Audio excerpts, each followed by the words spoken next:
अच्छे लोगों के साथ हमेशा बुरा क्यों होता है? गीता में श्री कृष्ण ने अर्जुन को इसका जवाब अच्छे लोगों के साथ हमेशा बुरा क्यों होता है, वहीं जो लोग बुरे कर्म करते हैं और अज्ञान की राह पर होते हैं वो खुशहाल दिखाई देते हैं। श्री कृष्ण ने इसका जवाब गीता में दिया है। गीता सार आपने महसूस किया होगा कि जो लोग अच्छे कर्म करते हैं वो परेशान रहते हैं, वहीं पर जो बुरे कर्म करते हैं वो खुशी में रह रहे होते हैं।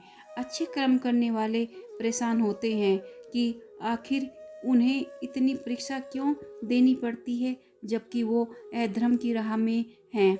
वो खुश हैं, अपनी ज़िंदगी का लुत्फ़ उठा रहे हैं। अगर आपके मन में भी ये सवाल आया है तो आज हम आपको इसका जवाब देंगे। ये जवाब वो है जो भगवत गीता में लिखा है और श्री कृष्ण ने अर्जुन को दिया है। अर्जुन के मन में कोई दुविधा होती थी तो वे श्री कृष्ण के पास पहुंच जाते थे। एक बार की बात है, अर्जुन भगवान श्री कृष्ण के समीप आकर कहा कि वो दुविधा में है और उसका जवाब तो श्री कृष्ण से चाहते हैं। श्री कृष्ण ने पूछा कि क्या सवाल है? अर्जुन ने कहा, मुझे ये जानना है कि अच्छे लोगों के साथ हमेशा बुरा ही क्यों होता है, वहीं बुरे लोग खुशहाल दिखते हैं। अर्जुन के मुंह से ऐसी बातें सुनकर श्री कृष्ण मुस्कुराए और कहा, मनुष्य जैसा सोचता है और महसूस करता है वैसा कुछ नहीं होता, बल्कि अज्ञानता की वजह से वो सच्चाई नहीं समझ पाता। अर्जुन उनकी ये बातें समझ नहीं पाए।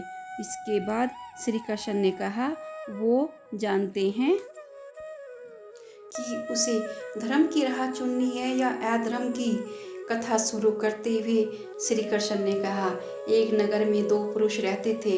एक पुरुष व्यापारी था जिसके जीवन में धर्म की बहुत महत्ता थी।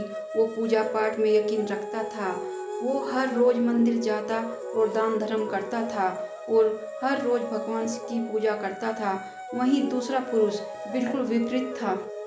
वो हर रोज मंदिर तो जाता था लेकिन पूजा करने नहीं, बल्कि मंदिर के बाहर से जूते चप्पल चुराने। उसे दान और धर्म से कोई लेना देना नहीं था।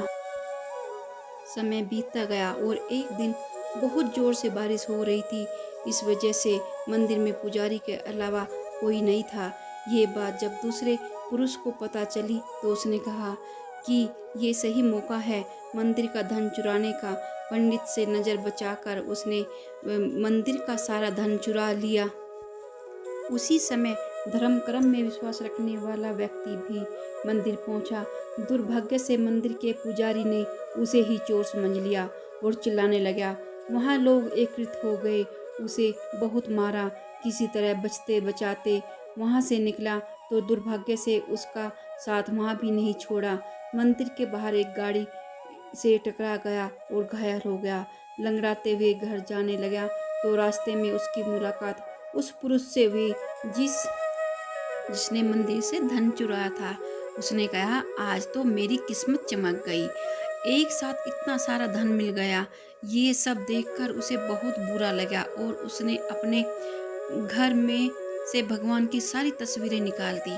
कुछ सालों बाद दोनों की पुरुषों की मृत्यु हो गई। मरने के बाद जब दोनों यमराज की सभा में पहुंचे और भले पुरुष ने व्यक्ति को देखा तो उसे बहुत गुस्सा आया। उसने क्रोधित होकर यमराज से पूछ ही लिया, मैं तो हमेशा अच्छे कर्म करता था, दान में विश्वास रखता था और बदले में जीवन भर मुझे अपमान और दर्द ही मिला, और इस व्यक्ति को नोटों से भरी पोटली, आखिर ऐसा भेदभाव क्यों? इस पर यमराज ने कहा, पुत्र तुम गलत समझ रहे हो। जिस दिन तुम्हारी गाड़ी से टक्कर हुई थी वो दिन तुम्हारे जीवन का आखिरी दिन था, परंतु तुम्हारे अच्छे कर्मों की वजह से तुम्हारी मौत सिर्फ एक तुम इस दुष्ट व्यक्ति के बारे में जानना चाहते हो।